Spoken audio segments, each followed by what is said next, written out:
بسم الله الرحمن الرحيم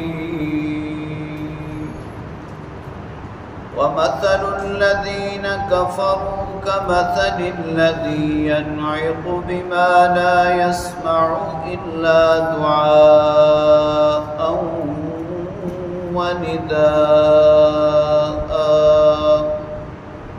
صم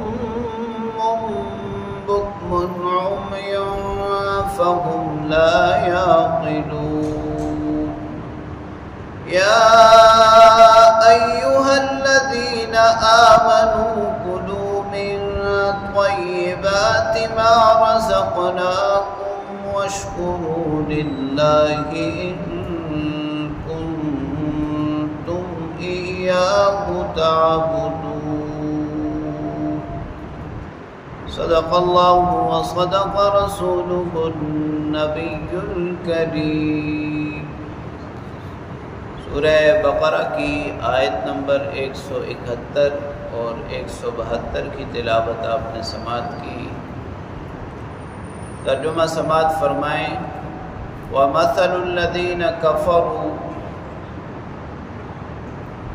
اور مثال ان لوگوں کی جنہوں نے کفر کیا، كَمَثَلِ الَّذِي يَنْعِقُ بِمَا لَا يَسْمَعُ إِلَّا دُعَاءً وَنِدَاءً، اس شخص کی طرح ہے جو پکارتا ہے، بلاتا ہے ان جانوروں کو جو ہانک اور پکار کے سوا کچھ نہیں سنتے۔ سمن، بہرے ہیں، بکمن، گنگے ہیں، عمیٌ، اندھے ہیں، فہم لا یعقلون، عقل نہیں رکھتے۔ یا ایھا الذین آمنوا، اے ایمان والو، کلوا من طیبات ما رزقناکم، ہم نے جو تمہیں رزق عطا کیا ہے اس میں سے پاکیزہ چیزیں کھاؤ، واشکروا للہ، اور اللہ کا شکر ادا کرو، ان کنتم ایاہ تعبدون، اگر تم اسی کی عبادت کرتے ہو۔ اللہ کریم نے ان لوگوں کی مثال بیان فرمائی ہے جو کفر پر اڑے ہوئے ہیں، ڈٹے ہوئے ہیں، جمے ہوئے ہیں، ضد، عناد اور تعصب کی وجہ سے۔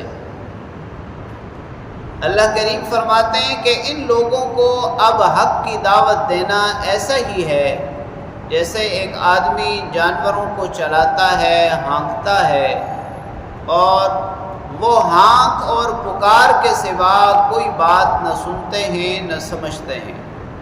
ان کی مثال بھی ان جانوروں کی طرح ہے۔ پھر اللہ رب العالمین نے مزید تاکید فرما دی کہ یہ بہرے ہیں، گنگے ہیں، اندھے ہیں۔ یہ تعبیر اللہ تعالیٰ نے قرآن کریم میں کئی مقامات پر اختیار فرمائی ہے ان کافروں کے بارے میں کہ جنہوں نے حق کو پس پشت ڈال دیا ہے۔ ان کو بہرے کہا اس لیے کہ کانوں سے سنتے تو ہیں لیکن سننے کا کوئی فائدہ نہیں، بات ان کے دل تک نہیں پہنچتی۔ اسی طرح گنگے کہا کہ حق معلوم ہونے کے باوجود بھی حق ان کی زبان پر نہیں آتا، تو پھر ان کے بولنے کا کیا فائدہ، وہ گنگے ہیں۔ اسی طرح اندھے کہا کہ حق ان کو واضح طور پر نظر آتا ہے لیکن پھر بھی نہ اس کو اختیار کرتے ہیں، نہ قبول کرتے ہیں، نہ بات سنتے ہیں، نہ سمجھتے ہیں۔ اور چوتھی بات اللہ رب العالمین نے یہ فرمائی کہ لا یعقلون، عقل نہیں رکھتے۔ اس کے بعد دوسری آیت کریمہ میں اللہ تعالیٰ نے گزشتہ مضمون دوبارہ بیان فرمایا۔ گزشتہ آیات کریمہ میں اللہ تعالیٰ نے مجموعی طور پر انسانوں کو مخاطب کر کے یہ فرمایا تھا کہ حلال اور پاکیزہ چیزیں کھاؤ اور شیطان کے نقش قدم پر نہ چلو۔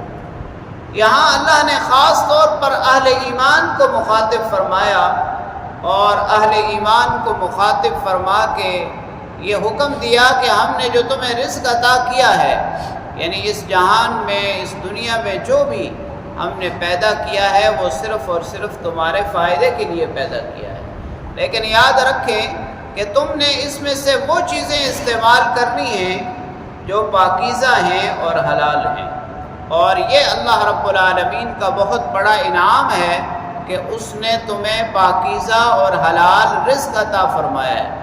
لہذا اس کا تقاضا یہ ہے کہ وَاشْكُرُوا لِلَّهِ، پھر اللہ کا شکر بھی ادا کرو، اور اللہ کا شکر ادا کرنا یہ اس بات کی دلیل ہے کہ تم صرف اور صرف اسی رب کی عبادت اور پوجا کرتے ہو، اس کے سوا کسی کے سامنے نہیں جھکتے۔